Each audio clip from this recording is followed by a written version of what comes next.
Everyone, कैसे आप सब लोग। आई होप कि आपके एग्जाम अच्छे जा रहे होंगे, बहुत मजा आ रहा होगा। चलो ठीक है, मजा नहीं भी आ रहा तो कोई बात नहीं, अब मजा आएगा। अब हम BPHCT 133 का PYQ सॉल्व करेंगे, लेकिन सॉल्व करने से पहले हम कुछ फॉर्मूला मैराथन को भी देख लेते हैं कि फॉर्मूले कैसे यूज किए जाएं। मेरे से किसी हमारे ही भाई ने, किसी स्टूडेंट ने, किसी दोस्त ने एक सवाल पूछा। बोला कि सर देखिए, PYQ तो हम सॉल्व कर रहे हैं, लेकिन हमें भी तो काबिल बनाइए ताकि हम उसको फर्स्ट अटेम्प्ट में सॉल्व कर सकें। इसके लिए तो पूरा कॉन्सेप्ट पढ़ना पड़ता है। PYQ डायरेक्ट कराऊंगा तो बस मैं तो सॉल्व कराऊंगा। मैं अब इस फॉर्मूला मैराथन के जो जरिए से मैं बस ये कोशिश करूंगा कि फॉर्मूला भी समझ में आए और कॉन्सेप्ट भी समझ में आए कि फॉर्मूला यूज कहां करना है। स्टार्ट करते हैं बिना किसी देरी के। चलिए, अब हम यहां पर सबसे पहले वेक्टर एनालिसिस की बात करेंगे, उसके कुछ फॉर्मूलेस की बात करेंगे, ताकि हमारा पहले पहले बेसिक कॉन्सेप्ट तो क्लियर हो जाए ना। अगर वही क्लियर नहीं होगा तो आगे आने वाले सवाल में क्या होगा? कुछ नहीं, डब्बा होगा। इसीलिए हम वेक्टर एनालिसिस करेंगे, थोड़ा सा एडवांस पार्ट, लेकिन एडवांस से पहले कुछ बेसिक कवर कर लेते हैं। चलिए, देखिए बेसिक में सबसे पहले हमें जो टॉपिक गिवन है वो है पोजीशन वेक्टर का टॉपिक। अब पोजीशन वेक्टर क्या होता है? सर, किसी भी पार्टिकल की लोकेशन को बताएगा कि पार्टिकल कितनी दूर और कहां है। जैसे मान के चलो कि ये पार्टिकल है, कितने दूर है, कहां है, भाई किससे दूर है, किससे कहां है। तो हमने इसके लिए एक इंसान को बनाया। सर, ये क्या इंसान है? बिल्कुल नहीं, ये इंसान का कोऑर्डिनेट है, वो तो ओरिजिन पे खड़ा है। तो यहां से ये रही उसकी लोकेशन का पोजीशन वेक्टर, जो ये बताएगा कि इंसान कितनी दूर है और किस डायरेक्शन में खड़ा है। xi plus yj plus z के cap, this is position vector. Okay, next is magnitude. Magnitude कैसे फाइंड करते हैं? तो आंसर, सर किसी भी वेक्टर का मैग्नीट्यूड फाइंड करने के लिए जस्ट लगाओ पाइथागोरस थ्योरम। पाइथागोरस लगाओगे, फाइंड हो जाएगा। वो तो तब लगाना है ना जब आपस में वो ऑर्थोगोनल होंगे वेक्टर। ऑर्थोगोनल मतलब जब वेक्टर आपस में रेक्टेंगल होंगे। लेकिन अगर वो कुछ एंगल, दो वेक्टर अगर एंगल पे हुए तो क्या करेंगे? अरे यार, दो वेक्टर एंगल पे हुए तो बेसिक आपने पढ़ा है, उसमें हम पैरेललोग्राम लॉ अप्लाई कर देते हैं। बोलो हाँ कि ना? बिल्कुल करते हैं अप्लाई, सही बात है। अब मैग्नीट्यूड समझ में आ गया, यूनिट वेक्टर भी अब थोड़ा देख लेते हैं, वैसे पता तो होगा ही। तो यूनिट वेक्टर में क्या होता है? सर, ये एक ऐसा वेक्टर होता है जो केवल डायरेक्शन देता है, केवल डायरेक्शन। तो हम क्या करते हैं, इसको निकालने के लिए उसके फुल वेक्टर से उसकी लेंथ को डिवाइड कर देते हैं, उसकी मैग्नीट्यूड को डिवाइड कर देते हैं, तो हमें डायरेक्शन वाला वेक्टर मिल जाता है। थोड़ा सा और बेसिक देखें क्या? चलो, स्केलर प्रोडक्ट भी देखते हैं और क्रॉस प्रोडक्ट भी। अब डॉट बोलो या स्केलर बोलो, एक ही बात है। क्या इसको ऐसे फाइंड करते हैं, है ना? A dot B, A B cos theta, and theta is the angle between A and B.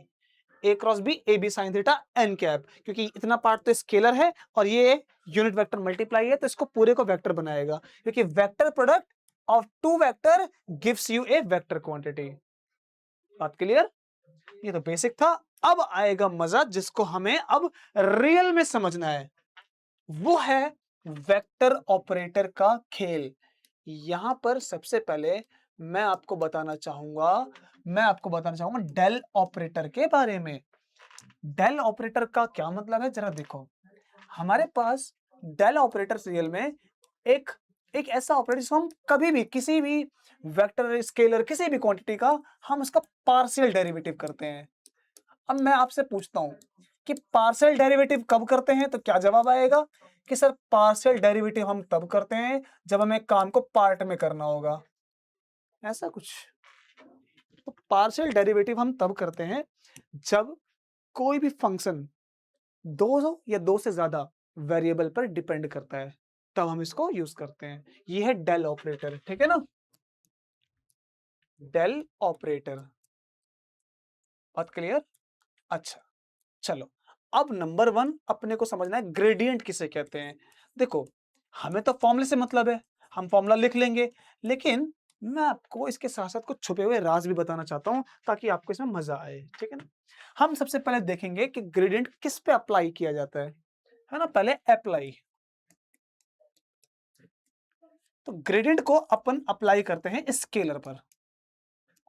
ठीक है ना। और जब उसको स्केलर पे अप्लाई करते हैं तो ये भाई साहब उस स्केलर को तोड़ मरोड़ कर वेक्टर बना देता है। कैसे बनाता है वेक्टर? कोई जादू है क्या? जादू ही तो है भाई। ये बात अगर आप किसी भी अनजान इंसान से पूछो तो बता पाएगा क्या? वो तो स्केलर वेक्टर में ही कंफ्यूज रहेगा। हाँ, टेम्परेचर, प्रेशर हर कोई जानता है, लेकिन वो डायरेक्शन उसमें आ जाए, ये कोई नहीं बता पाएगा। ये वही बता पाएगा जो पढ़ा लिखा इंसान, जो पढ़ रहा है। तो आप जैसे लोग देखिए, समझिए, तो स्केलर पे अप्लाई किया, इसने बना दिया वेक्टर, हाँ कि ना। अब मैं आपको एक चीज बोलता हूं कि सर ग्रेडियंट होता क्या है ना। ये हमने ए सीखा, अप्लाई कब करना है। बी देखेंगे कि व्हाट इज ग्रेडियंट। देखो, ग्रेडियंट बताएगा maximum rate of change. Maximum rate of change किसका? Of any scalar field. किसी भी स्केलर फील्ड का मैक्सिमम रेट ऑफ चेंज। एक चीज और जोड़ लो इसमें, बहुत इंपॉर्टेंट है, वो है, देखो क्या है, it tells you maximum rate of change in a particular direction. In a particular direction, exactly. तो किसी पर्टिकुलर डायरेक्शन में ये किसी भी स्केलर फील्ड का मैक्सिमम रेट ऑफ चेंज बताता है। ये तो हो गया रट्टा पार्ट, डेफिनेशन पार्ट। थोड़ा प्रैक्टिकल समझो।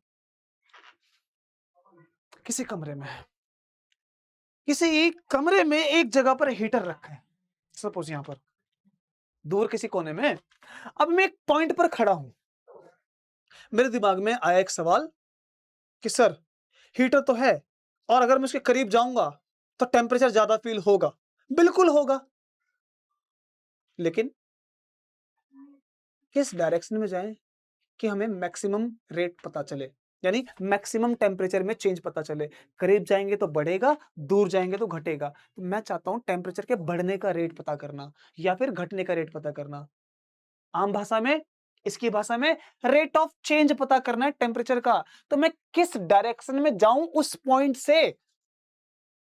क्या मैं एक्स में जाऊं? क्या मैं वाई में जाऊं? यार ये कैसे हो सकता है? हाँ, अगर हीटर ऑलरेडी एक्स में रखा हो, मैं इसके सामने हूं, तो सामने जाऊंगा तो मैक्सिमम रेट ऑफ चेंज आएगा। और अगर यहां हूं तो कहां जाऊं? इसके लिए मुझे कौन हेल्प करेगा? ग्रेडियंट।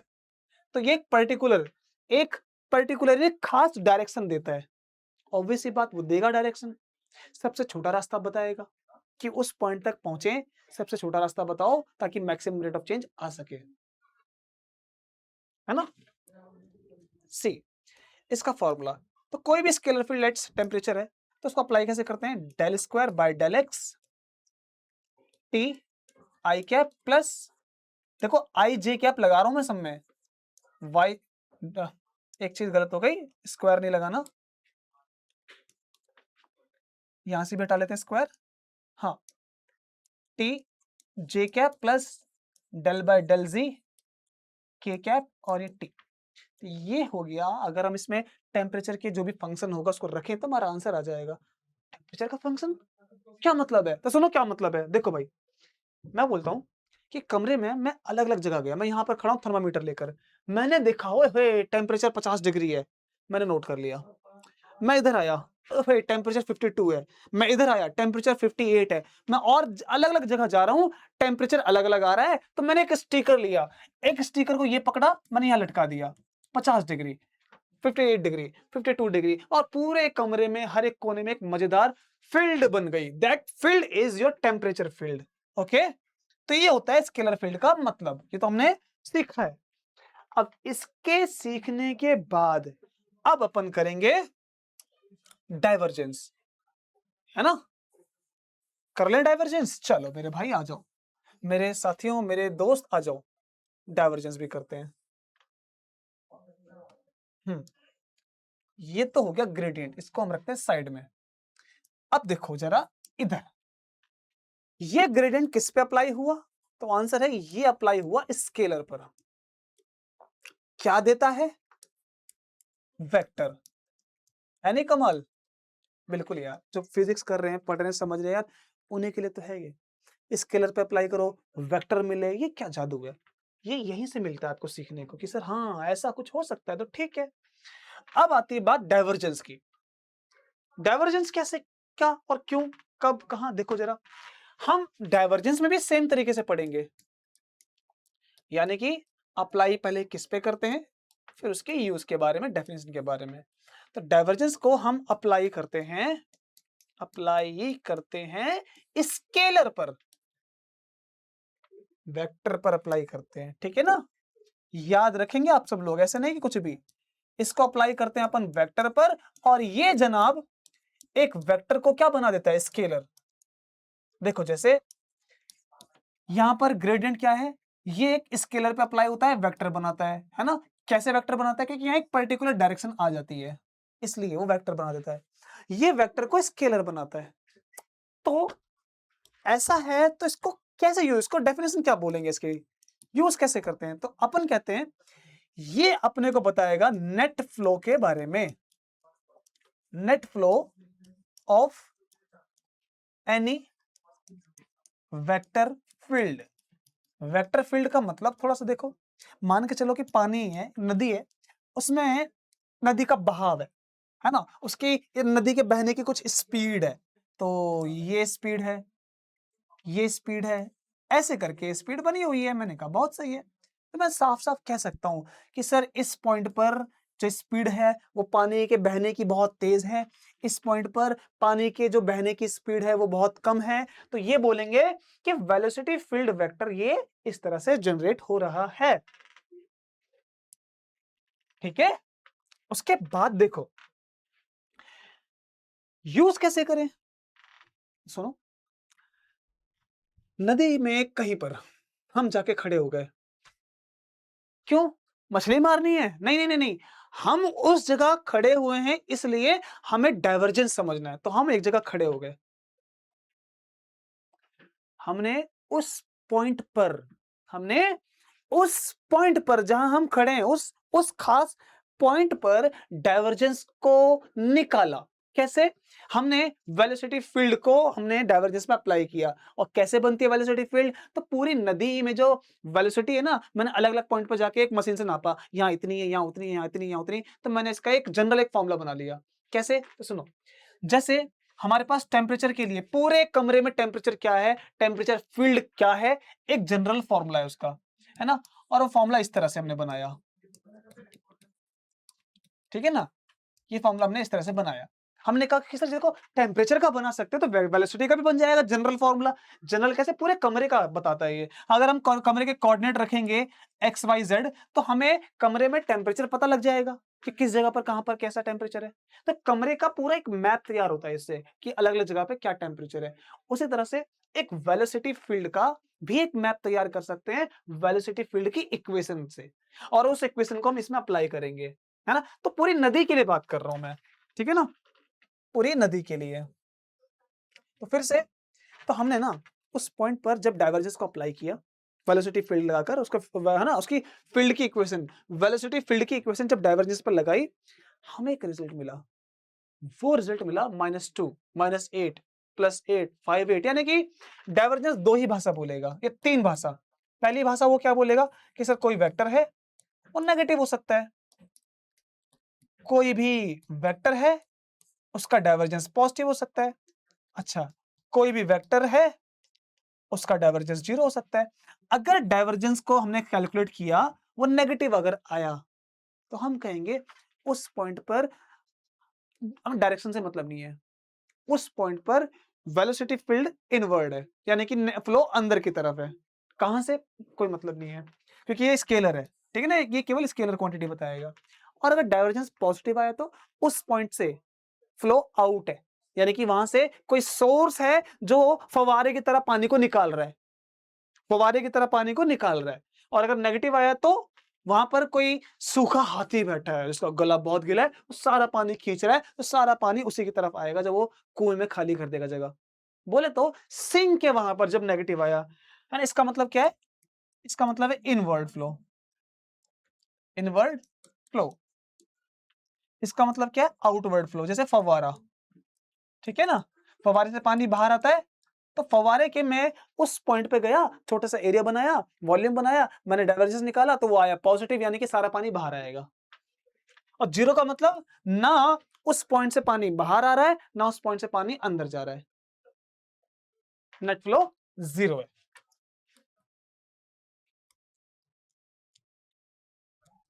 ठीक है ना, नेट फ्लो जीरो है। अच्छा, ये तो हो गया अप्लाई। अब इसको फॉर्मूले के साथ कैसे काम करते हैं?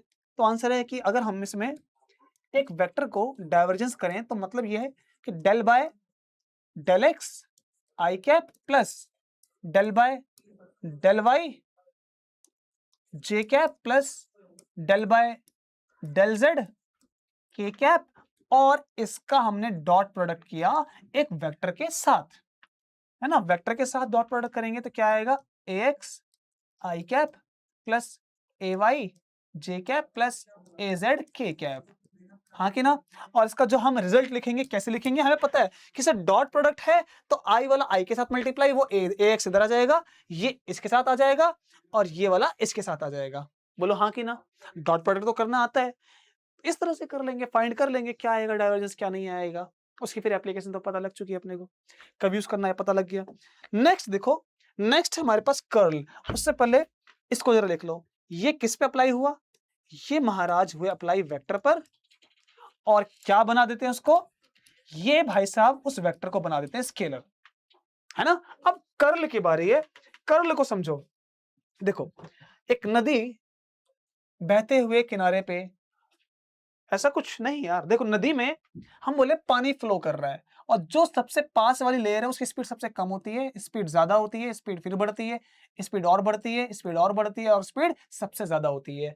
ये तो फ्लूइड मैकेनिक्स में हमने पढ़ा है कि सबसे नीचे वाली लेयर की स्पीड कम होती है, बिकॉज वहां फ्रिक्शन ज्यादा होता है, विस्कोसिटी ज्यादा होती है। ऊपर आते आते वेलोसिटी ग्रेडियंट मतलब वेलोसिटी में डिफरेंस क्रिएट हो जाता है। अब एक मैंने इसमें दिल का टुकड़ा रख दिया, लेट्स वे से इट इज लकड़ी का टुकड़ा, ब्लॉक ऑफ वुड। एक लकड़ी का टुकड़ा रखा, तो आप यहां एक्सपीरियंस कर सकते हो कि बहाव तेज है तो यहां पर वेलोसिटी ज्यादा, यहां बहाव कम है वेलोसिटी कम है, तो यहां पर दो अलग फोर्स लगेगी, ज्यादा और कम। तो ये क्या करेगा, ये इस तरह से रोटेट करता हुआ आगे जाएगा।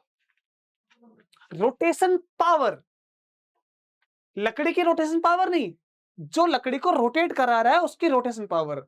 यानी कि हमने इस वेलोसिटी फील्ड का कर्ल निकाला तो पता चला कि यार वेलोसिटी तो बड़ी ताकतवर है, ये किसी भी चीज को बहुत तेजी से घुमा देगी, समझे ना।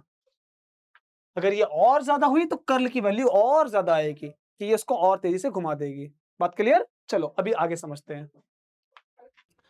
माफ कीजिएगा कि थोड़ी सी वीडियो रुक गई थी, अब हम थोड़ा सा इसको और आगे लेके चलते हैं। अब इंपॉर्टेंट टॉपिक्स पर देखिए, अब इंपॉर्टेंट टॉपिक्स हमारे पास ये जो आते हैं, ये एक सिर दर्दी से कम नहीं होता किसी भी स्टूडेंट के लिए, लेकिन अपन इसको बड़े अच्छे से समझेंगे, ठीक है ना।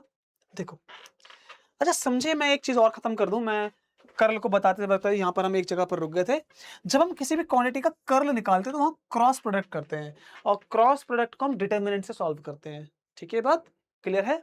आगे बढ़ जाए, चलो। अब आते हैं देखो इस पॉइंट पर, ये है डाइवर्जेंस ऑफ ग्रेडियंट। यार ग्रेडियंट का डाइवर्जेंस, अच्छा ये बताओ कि ग्रेडियंट किस पर काम करता है? आप कहेंगे सर ग्रेडियंट जो है वो स्केलर पे काम करता है, ठीक है। और उसको क्या कर देता है सर, वो उसको एक वेक्टर बना देता है ना, ये उसको एक वेक्टर बना देगा। अब इसने काम किया, अब इस पे काम करेगा डाइवर्जेंस। क्या कुछ गड़बड़ी है? नहीं सर, बिल्कुल सही है, क्योंकि डाइवर्जेंस वेक्टर पे ही काम करता है। और जब डाइवर्जेंस काम करेगा तो क्या करेगा, डाइवर्जेंस जब इस पे काम करेगा तो उसको वेक्टर को स्केलर बना देगा एट द एंड। यानी कि स्केलर से स्टार्ट किया, स्केलर पर आया, तो ये तो खिचड़ी क्यों पकाई हमने? तो सुनो क्यों पकाई। पहली बात, ग्रेडियंट से क्या मिलता है हमें? डायरेक्शन। और उसके बाद जब डायरेक्शन मिल गई, मैक्सिमम रेट पता लग गया ना, तो उसके बाद क्या मिलता है हमें? उसके बाद उसका नेट फ्लो मिलता है।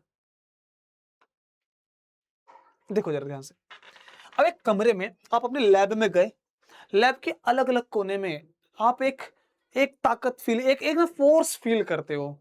कैसी फोर्स? तो मान के चलो कि आपके पॉकेट में छोटे-छोटे चार्ज पार्टिकल रखे हैं। आपके फ्रेंड भी हैं, उसके पॉकेट में भी हैं। तो वो बोलता है अरे यार मेरे को कोई खींच रहा है। वो बोलेगा हाँ, मेरे को कोई धकेल रहा है। क्योंकि अब जब चार्ज पार्टिकल हैं उसके पास, मेरे पास, तो आप बोलोगे सर आपस में फोर्स लग रही है। मैंने कहा आपस की नहीं काउंट कर रहे हम।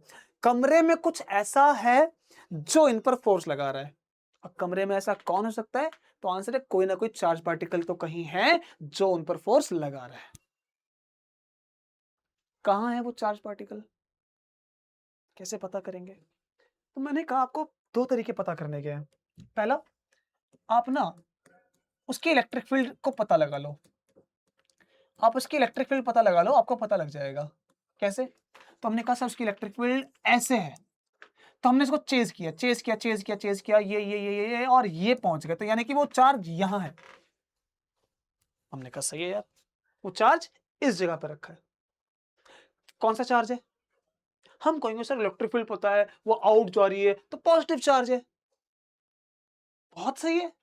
लेकिन अगर मैं कहूं कि आपको इलेक्ट्रिक फील्ड दिया ही नहीं है, तो आपको पोटेंशियल दिया है। अब आप पोटेंशियल से कैसे पता लगाओगे? यार पोटेंशियल की तो कोई डायरेक्शन भी नहीं होती। होती क्या डायरेक्शन? बिल्कुल नहीं। तो ये है ना बनाएगा। पोटेंशियल को क्या करेगा? वेक्टर बना देगा डायरेक्शन, और उस डायरेक्शन से हम क्या करेंगे? उसका डाइवर्जेंस, है ना? कैसे? देखो जरा ध्यान से देखो। डाइवर्जेंस ऑफ ग्रेडियंट, ये केवल याद रखना जब हमारे पास स्केलर क्वांटिटी हो तब काम करता है। ठीक है, स्केलर फील्ड पे काम करता है। और इससे हमें क्या पता लगेगा? हम इससे पता लगाएंगे कि ग्रेडियंट करेंगे तो अपने को पोटेंशियल का ग्रेडियंट वो देता है इलेक्ट्रिक फील्ड, वो भी नेगेटिव टाइम्स। देख लो ऑपोजिट है। ये फाई क्या है? पोटेंशियल है। चलो मैं थोड़ा सा वी लिख देता हूं, पोटेंशियल। तो पोटेंशियल का gradient negative times of electric field होता है। ये हम सबको अच्छे से पता है ना? इसका ये मतलब कि अगर इलेक्ट्रिक फील्ड कहीं ऐसे बाहर की तरफ जा रही है तो पोटेंशियल कहां होगा? अंदर की तरफ होगा। ठीक है ना? पोटेंशियल यानी उस पॉइंट पर हाई होगा। ओके, कुछ ऐसा। चलो देखो फिर से, अगर इलेक्ट्रिक फील्ड इस तरफ बढ़ रही है तो पोटेंशियल उसके ऑपोजिट बढ़ेगा। वो तो बात की बात है। लेकिन अब मैं कहता हूं कि सर आपने पोटेंशियल था, उसका ग्रेडियंट किया, आपने इलेक्ट्रिक फील्ड निकाल ली, तो इलेक्ट्रिक फील्ड निकाल ली है तो पता लगा लो ना वहां पर क्या होने वाला है। मैं बोलता हूं कि यार ये तो ठीक है, लेकिन ये पता लगाओ कि वो चार्ज कौन सा है। कैसे पता लगाएंगे? हम करेंगे डाइवर्जेंस। और अगर डाइवर्जेंस की वैल्यू नेगेटिव आई, है ना? किसका डाइवर्जेंस? Divergence of gradient. अगर डाइवर्जेंस ऑफ ग्रेडियंट मतलब देखो, ये रहा, हमने किया ग्रेडियंट, हमने क्या कर दिया? उसका डाइवर्जेंस। ग्रेडियंट और उसका डाइवर्जेंस, तो ये हमें कुछ ऐसा फंक्शन देता है, डेल स्क्वायर फाई, इसी का रिजल्ट। और इस डेल स्क्वायर को अपन कहते हैं लैप्लेसियन, लैप्लेसियन ऑपरेटर। ठीक है ना? Laplace, Laplacian operator. तो ये किस पर काम करता है? किसी स्केलर फील्ड पर। और इससे क्या पता लगता है? अगर इसकी वैल्यू नेगेटिव आई तो क्या समझ में आ रहा है? आप नेगेटिव है तो इनवर्ड फ्लो है। यार मैं एक बात कहता हूं कि देखो, अगर इसकी वैल्यू नेगेटिव आई है, इनवर्ड है, तो मैं बोलता हूं ये स्टार्ट किससे हुआ है? स्केलर से। एग्जांपल के तौर पे पोटेंशियल से, है ना? अगर पोटेंशियल की वैल्यू नेगेटिव है तो इलेक्ट्रिक फील्ड की उसकी ऑपोजिट होगी, है ना? वो इन है तो इलेक्ट्रिक फील्ड कहां होगी? बाहर की तरफ होगी। और बाहर की तरफ अगर इलेक्ट्रिक फील्ड जा रही है तो वहां कौन सा चार्ज है? पॉजिटिव चार्ज है। सही कह रहा हूं मैं? दोबारा सुनो जरा। मैंने इलेक्ट्रिक फील्ड से नहीं पता लगाया वहां कौन सा चार्ज है, मैंने डाइवर्जेंस करके पता लगाया। मैंने पहले इसका निकाला ग्रेडियंट, फिर मैंने किया डाइवर्जेंस, ये वैल्यू निकल के आई और ये वैल्यू नेगेटिव आ गई। नेगेटिव आई तो मैंने ध्यान सोचा कि नेगेटिव आई, मैंने इसको ऑपरेट किया था पोटेंशियल से, यानी कि इसने पोटेंशियल पे काम किया, वैल्यू नेगेटिव दी। नेगेटिव का मतलब पोटेंशियल नेगेटिव, तो इलेक्ट्रिक फील्ड उसके ऑपोजिट, है ना? अगर पोटेंशियल इसका हमने लैप्लेस निकाला, वो नेगेटिव आया, तो इलेक्ट्रिक फील्ड की उसकी ऑपोजिट होगी, हमें पता भी दिख रहा है। अगर इलेक्ट्रिक फील्ड ऑपोजिट है तो क्या मतलब है? अगर लैप्लेस नेगेटिव है यानी कि वो इन है ना? तो इलेक्ट्रिक फील्ड उसके आउट होगी, और इलेक्ट्रिक फील्ड आउट किससे जाती है? पॉजिटिव चार्ज से। देखो जरा, वो इस रिलेशन से पता भी लग रहा है। अगर यहां एक पॉजिटिव चार्ज है ना? तो इसकी क्या आ रही है? वहां पर वैल्यू नेगेटिव आ रही है। और अगर कोई नेगेटिव चार्ज है तो इसकी वैल्यू क्या आएगी? पॉजिटिव आएगी। फिर से सुनो यार ध्यान से, मैंने आपको यही तो बोला ना कि अगर नेगेटिव वैल्यू आई तो वो पोटेंशियल इन है, electric field out. Electric field out मतलब पॉजिटिव चार्ज, यानी कि पोटेंशियल नेगेटिव था। देखो जरा, क्या ये डेल स्क्वायर फाई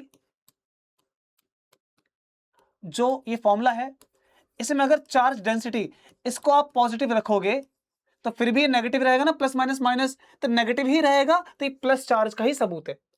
और अगर मान के चलो आपने इसी फॉर्मूले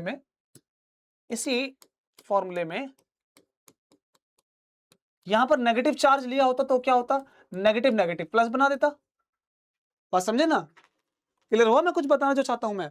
लेकिन एक बात डिफरेंस थोड़ा ध्यान से रखो, देखो वो डिफरेंस ये है कि जब अपन डाइवर्जेंस निकालते हैं तो वो एक वेक्टर पे काम करता है, और जब अपन लैप्लेस निकालते हैं तो वो एक स्केलर पे काम करता है। दिस वर्क्स ऑन वेक्टर जब हम प्योर डाइवर्जेंस निकालते हैं, लेकिन जब हम डाइवर्जेंस ग्रेडियंट का करते हैं, डायरेक्ट लैप्लेस करते हैं, तो वो स्केलर पे काम करता है। तो अगर आपके सामने कोई ऐसा न्यूमेरिकल आता है या कोई कॉन्सेप्चुअली साउंड करता है तो आप इसको अप्लाई कर दो। स्केलर दिखे डायरेक्ट निकाल लो डाइवर्जेंस ऑफ ग्रेडियंट, वेक्टर दिखे वेक्टर के लिए यार डाइवर्जेंस डायरेक्ट करो, वो नेट फ्लो बताएगा, ये नेट फ्लो नहीं बता रहा, ठीक है ना, ये ध्यान रखना। डाइवर्जेंस ऑफ ग्रेडियंट आपको क्या बता रहा है, इंफॉर्मेशन की वहां पर किस तरह का सोर्स है, किस तरह का पार्टिकल है, वहां पर कौन है, ठीक है ना। जैसे हमने चार्ज की बात कर ली, वहां चार्ज प्लस है कि चार्ज माइनस है, इस तरह से हमने बात कर ली।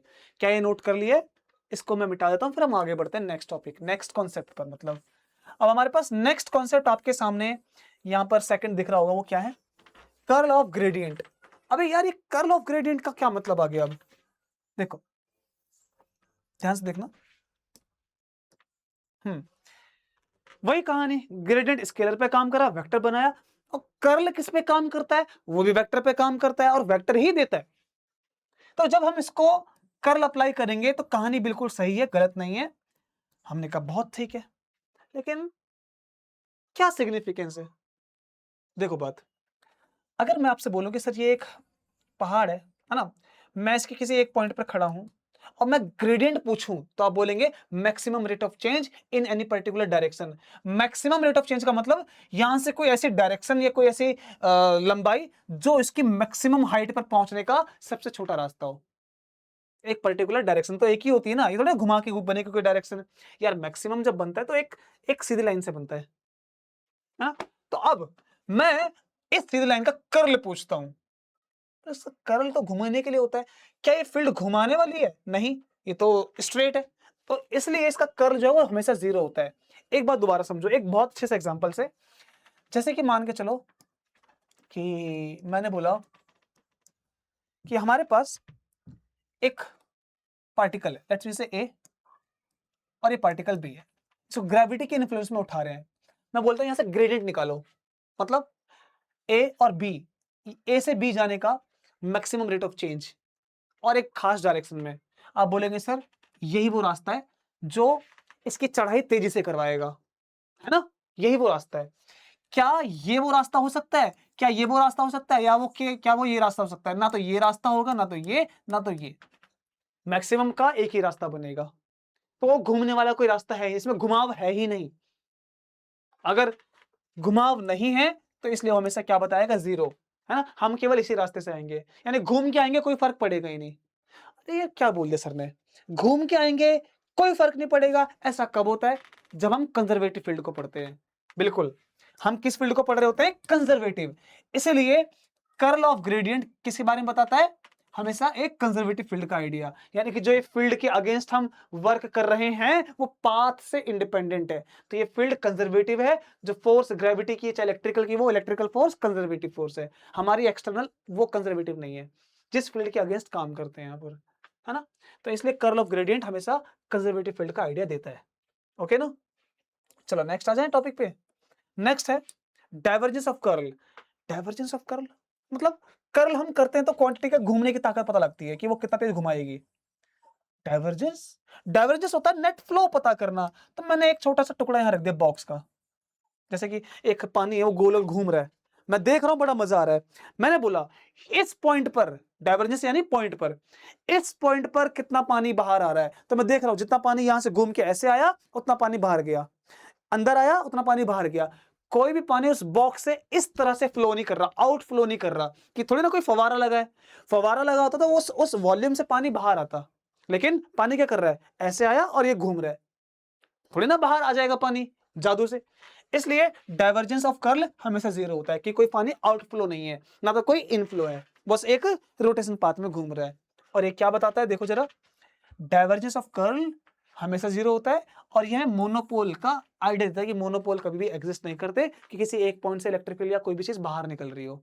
जैसे चार्जेस का खेल है, ये प्लस है, ये माइनस है ना, मैं ऐसे करके आया, मैंने बोला अरे मजा आ गया यार, इस पॉइंट पर बताओ कि यहाँ पर कितना डाइवर्जेंस है। आप बोले सर यहाँ से फील्ड बाहर जा रही है, और अगर यही मैग्नेट होता तो, यही अगर मैग्नेट होता ना तो ये ऐसे बनता।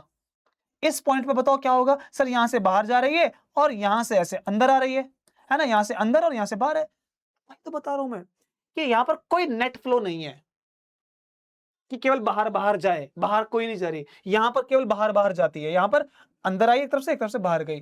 तो इसलिए मोनोपोल कभी एग्जिस्ट नहीं करते, ये हमेशा पेयर में ही होते हैं। सेपरेट कर दोगे, छोटा बना दोगे ना इसको, ऐसे सोचा कि नॉर्थ पोल यहां का, साउथ पोल वहां, पॉसिबल ही नहीं है, तो भी ऐसे ही बनेगा, एक क्लोज लूप। बात समझ में आई ना? चलो अब एक और टॉपिक देखो जरा, वो टॉपिक भी अच्छा है समझने के लिए, और वो टॉपिक है ग्रेडियंट ऑफ डाइवर्जेंस। अरे यार ये कमाल है। मैंने अपने फ्रेंड को मेले में छोड़ने की सोची क्योंकि बड़ा परेशान करता है, इरिटेटिंग है। ऐसा कुछ नहीं यार, मेरा फ्रेंड मैं बहुत प्यार करता हूं उससे, बहुत अच्छा है। मेले में जाते हैं घूमने के लिए, है ना। अब मेले में जाने के बाद वो भाई साहब बिछड़ गया। यार क्या फ्रेंड है, ये पागल है क्या, बच्चा है क्या? नहीं नहीं नहीं, पागल वो नहीं है ना, तो मैं पागल हूं यार, मैं क्यों बनूं पागल, बात को समझना। तो वो क्या किया, मेले में जाने के बाद ना वो एक जगह बिछड़ गया, मैं दूसरी जगह पर हूँ। मैं उसको, ओए क्या हाल है भाई, सब ठीक ठाक है, कहाँ उधर? तो वो, मैं उसको देख रहा होता हूँ, उसके चारों तरफ भीड़ ऐसे आ रही है जैसे गुड़ के पास मधुमक्खी चिपक के आती है। स्मार्ट है क्या? हो सकता है, ठीक है, मैं नहीं बताऊंगा वो क्या है कैसा है, चलो ठीक है छोड़ो। तो मैं देख रहा हूं कि भाई साहब सब के सब उसकी तरफ आ रहे हैं, या सब किस तरफ भाग रहे हैं, चलो हम भागने का छोड़ो, आ रहे हैं उसकी तरफ। यानी कि उस मेरी फ्रेंड के पॉइंट पर, उस लोकेशन पर जो डाइवर्जेंस है वो कैसा है, इनवर्ड फ्लो, नेगेटिव है।